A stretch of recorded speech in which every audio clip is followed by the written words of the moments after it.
Hello children, today we are going to see Democratic Politics Chapter 5 Popular Struggles and Movement. Last session we have seen about Nepal's movement and Bolivia's water war. Today we are going to see pressure groups and a movement. So what is meant by pressure groups? Pressure groups are organizations which attempt to influence government policies. So unlike political parties, do not aim at a government power or share the political power.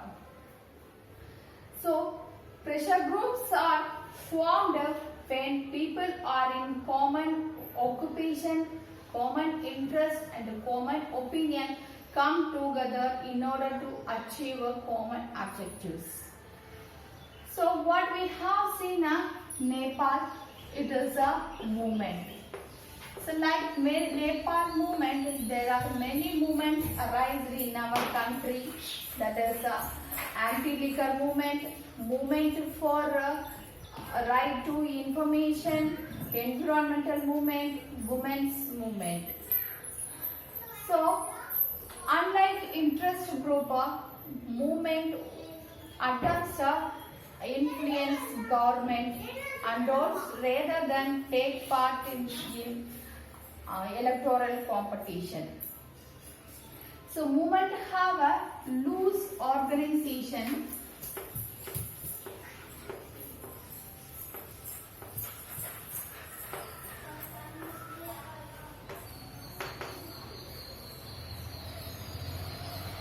So their decisions are informal and flexible. So they depend on a spontaneous mass organization rather than interest group. Next, sectional interest group. They seek to promote a particular section of a society or group of members in a society. So it includes trade unions, business association, and professionals like lawyer, teachers, engineers. So they are sectional because they interest on the section of a society, teachers, workers, trade unions, etc. So this group, interest group, interested on a particular section on a society. Sometimes it may also be interested on one section of one society. Take for an example, Bolivia's FEDECON. So it is an organization in which they concentrated on one society problem. So that is called as a sectional interest group. The next one is a public interest group.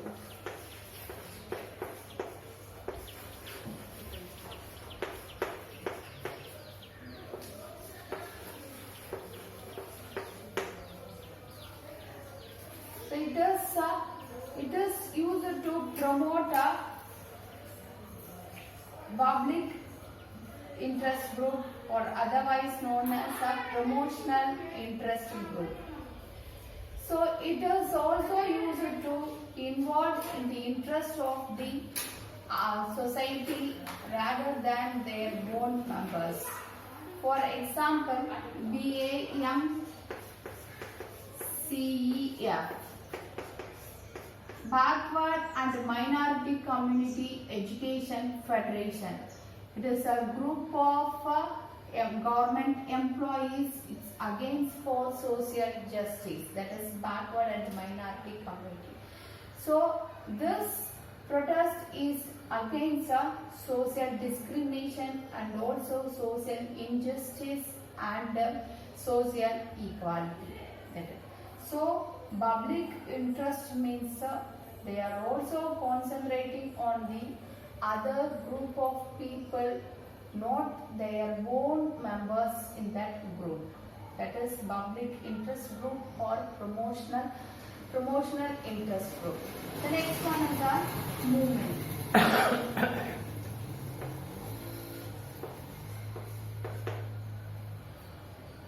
Movement. That is, movement is concentrating on single issue, and also it is set a time limit.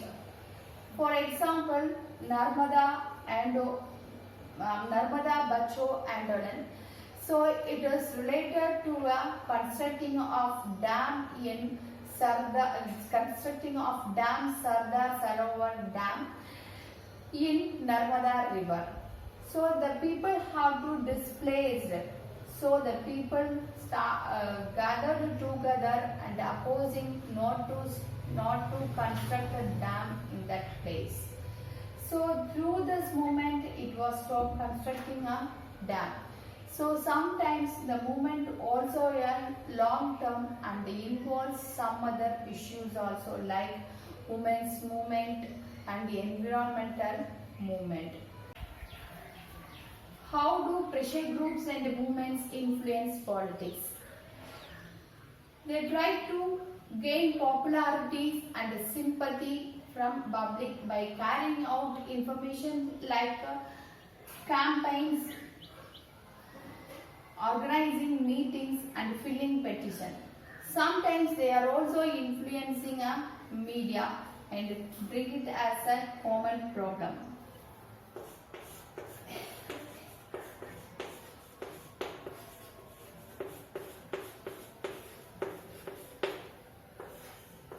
Sometimes these groups are also organizing strikes and disturbing government programs.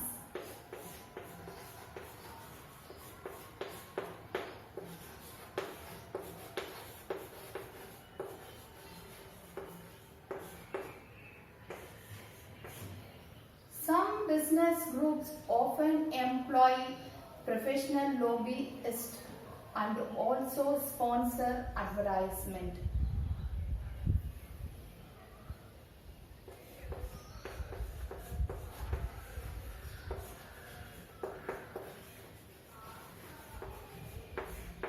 So in order to influence the politics.